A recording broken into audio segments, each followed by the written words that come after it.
Hello friends and welcome to this video on automation. Myself NV Patil, Assistant Professor in Mechanical Engineering Department. In this video we are going to see what is meant by automation, its types, principle and strategies used in the automation. After watching this video, you will be able to define what is meant by automation. You will be able to compare the different types of automations and you will be able to apply the automation principle and strategies while starting your new products. So let's begin with what is meant by automation. In today's fast moving and highly competitive world, the industry must be flexible, cost effective and efficient if it wants to survive. The industry can be survive only if its products reach to the customer in the shortest period of time as well as it meets the customer requirements. And to reach the product to the customer in the shortest period of time as well as to meet the customer requirement, the industry must adopt the automation. So let's see the definition of the automations. Automation is a set of technologies that result in operation of machines and systems without significant human intervention and which achieves the performance superior to the manual operation. So automation is used to reduce the need for human work in production of goods and services to increase the production rate, productivity as well as the quality of the product. So let's see what are the different types of the automations. Generally there are three types of automations are used. First one is the fixed hard automations, second one is the programmable automations and third one is the flexible or soft automation. Now let's see these three automations one by one. The first one is the fixed automation which is also called as the hard automation. As the name indicates, the sequence of the operations are fixed in nature. This control system is designed to perform a specific task. The sequence of manufacturing is fixed and permanent.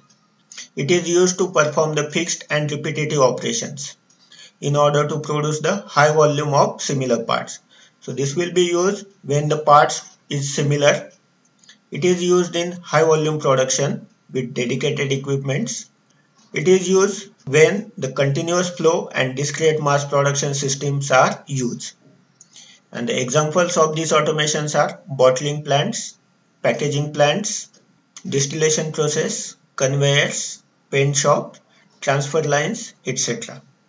This type of automation is used when there is a high demand for the products and long product life cycle. So this is the one of the example of this fixed automation. This is the bottling plant and there is a fixed sequence of operations. At one station, the loading will be carried out. On the next session, the filling of the bottle will be carried out. And next session, the labeling and packaging will be carried out. So it is a type of the fixed or hard automations. The advantages of this automation is having low unit cost, automated material handling, the production rate is high, and the disadvantage is the investment required is high at the initial stage and relatively inflexible in accommodating the product changes. The second type of automation is the programmable automation. Production equipments are designed with the capability to change the sequence of operations to accommodate the different product configuration. The operation sequence of this automation is controlled by the program, and if you want to change the product, the new program can be prepared and enter into the machine. The investment on programmable equipment is less as production process is not changed frequently. It is typically used in batch process where job variety is low and product volume is medium to high. And sometimes it can also be used for the mass productions. The example of such types of automation is industrial robots, steel rolling mills, paper mills, etc. So this is one of the example of the programmable automations where the program is stored and saved in the machine, and according to the instructions code that is a program, the robotic arm will carry out its work. This type of automation can be used for the batch productions. The advantages of this automation is flexible to deal with the design variation, as we only need to change the program. It is suitable for batch production, and the disadvantages are the investment is high in general purpose equipment because it requires the CNC as well as robots are required, so the investment is very high, and the production rate is lower than the fixed automations. Now let's see the third type of automation, that is the flexible or soft automations. This automation is the extension of the programmable automation. It is used in flexible manufacturing system which is invariably a computer controlled. A flexible automation system is capable of producing a variety of parts with virtually no time lost for changeovers from one part to other. If we want to change the product from one to another, then there will be a no time lost because we have to only change the programmings. It is typically used in the job shop and batch processes where product varieties are high and job volumes are medium to low. Such systems typically use the multi-purpose CNC machines or automated guided vehicles. So this is the one of the example of this flexible or soft automation where the AGVs are used to transfer the materials from one place to another place, and they can be work on the coded instructions.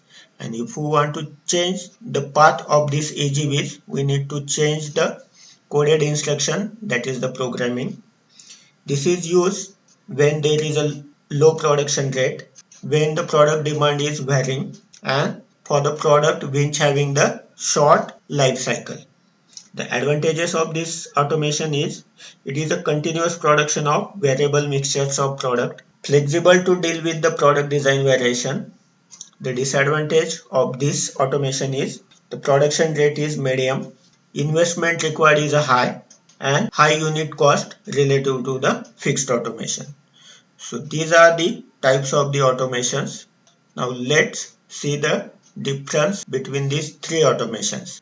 As we can see, the fixed automation is adopted when there is the production quantity is very high and the variety of product is very low. While the flexible automation is adopted when the production quantity and production variety are medium, and the programmable automation is used when the production quantity is minimum and the product variety is high. Thus, this fixed automation is used for the mass production system. The flexible automation is used for the production of variable products, and this programmable automation is used for the batch production system. So now let's move on to the next topic, the automation principles and strategies. Automation is not always the right answer for the manufacturing industry, so we need to take care while observing and applying the automation technology. So to apply the automation technologies, we need to study the different principles. So three approaches we have to deal with the automation projects. The one is the USA principle. Second one is the strategies for automations. There are 10 strategies will be used. And third is the automation migration strategy. So let's see these three approaches again one by one. U stands for understand the existing process. S stands for simplify the process, and A stands for automate the process. The USA approach is so general that is applicable to any automation projects. So let's see one by one what is meant by understand, simplify, and automate. The purpose of the first step is to understand the existing process. We need to check what are the inputs, what are the outputs, what exactly happened to the work unit between the input and outputs. Some of the basic charting tools like operation process chart and flow process chart provides a model of the process that can be analyzed and search for the weaknesses as well as the strengths. The mathematical model of the process may also be helpful to indicate the relationship between input parameters and output parameters. This information may be valuable for automatic process control. The next one is the simplify the process. Once the existing process is understood, then the search can begin for the ways to simplify. This often involves a checklist of questions about the existing process That is, what is the process of this step? Is this step is necessary? Can we eliminate these steps? Are there unnecessary steps in the process that might be eliminated? Also, we can integrate these steps into manually operated production lines. And last one is the automate the process. Once the process has been reduced to its simplest form, then automation can be considered. We have to check the automation strategies and automation migration strategy, which might be implemented for the new product that has not yet proven itself. So using this USA principle, we can decide that what type of automations can we apply and where the automation can be implemented. Now let's see the next approach, that is the 10 strategies for the automations. The first strategy is the specialization of operation. This involves the use of the special purpose equipment which are designed to perform one operation with the greatest possible efficiency. The second one is the combined operation. Production occurs as a sequence of operations. There are number of operations are to be carried out. For every product there may be a 10, 20 or maybe hundreds of operations to be carried out. So we can combine that operation so that the time can be get reduced. The setup time can usually be saved. The third one is the simultaneous operations. Two or more operations can be performed simultaneously on the same work part for reducing the total process time. The fourth one is the integration of operations. We can link the several workstations together into a single integrated mechanism. Thus, it reduces the number of separate machines through which the product must be scheduled. This increases the overall output of the system. The fifth one is the increased flexibility. This strategy attempts to achieve the minimum utilization of the equipment. By using the same equipment for variety of parts or products, we can reduce the manufacturing lead time. The sixth strategy is improve the material handling and storage. We can apply the automated material handling and storage system to reduce the working process. The seventh strategy is online inspection. Generally, the inspection will be carried out after the product is get manufactured. But if we use the inspection in online, then we can reduce the processing time. The next, that is the eighth strategy, is process control and optimization. By this strategy, the individual process time can be reduced and product quality can be improved. The ninth strategy is plant operation and control. This strategy is concerned with the control at the plant level. And the 10th strategy is computer integrated manufacturing, that is CIM. CIM involves the extensive use of the computer applications, computer database and computer networking throughout the enterprise. These are the 10 strategies which constitute a checklist of the possibilities for improving the production system through automations or simplifications. So using these 10 strategies, we can apply the automation during the production system and reduce the production time so that the product can be reached to the customer within the shortest period of time. The third approach is the automation migration strategy.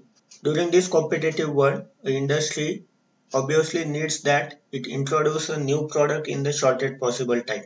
So the migration from manual production to the automation is carried out in the three phases. First phase is the manual production using the single station. This is used for introducing a new product. All operations will be carried out manually. In the second phase, as the demand of the product is grows, then the single stations are automated to reduce labor and increase the production rate. The handling of the material between the two stations is still doing by the manual. In third phase, when the company required to produce the product in mass quantities and for several years, so all the process in the third phase will be get automated when we have to produce the product in mass quantities and it will be remain for 3 to 5 years. So these are the three phases in the automation migration strategy. It may vary from company to company. It will be depending upon the product and the process. The advantage of this strategy is